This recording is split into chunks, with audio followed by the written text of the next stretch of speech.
ગુજરાતમાં દારૂની હેરાફેરી કરનારા માફિયાઓ રોજરોજ નવા કિમિયા અપનાવી રહ્યા છે। આવો જ એક કિસ્સો સુરતમાં સામે આવ્યો છે, જ્યાં બેસ્તાન પોલીસે એક દુકાનમાં દારૂનો મોટો જથ્થો ઝડપી પાડ્યો।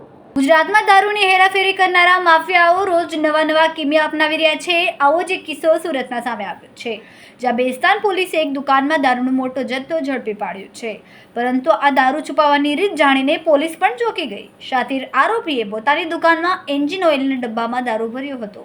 પોલીસને રેડ દરમિયાન શંકા જતા પ્લાસ્ટિકની બોટલમાં એન્જિન ઓઇલ ઠાલવતા જ પોલ ખુલી ગઈ। સમગ્ર મામલે પોલીસે 480 લીટર વિદેશી દારૂ જપ્ત કર્યો।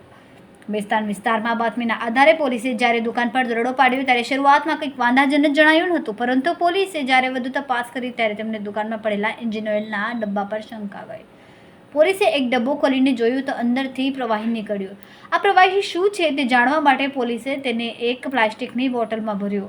બોટલમાં ભરતા જ પોલીસને જાણ થઈ કે આ પ્રવાહી બીજું કંઈ નહીં પણ ઇંગ્લિશ દારૂ છે। દારૂ માફિયાઓએ એન્જિન ઓઇલના ડબ્બાનો ઉપયોગ દારૂની હેરાફેરી માટે કર્યો હતો, જેથી કોઈને શંકા ન જાય। પોલીસે દુકાનમાંથી મોટી માત્રામાં દારૂ જપ્ત કર્યો। કેમેરામેન સેલિલ વિરાણી સાથે વિશાલ છેઠા, માનવ પ્રભા ન્યૂઝ, સુરત।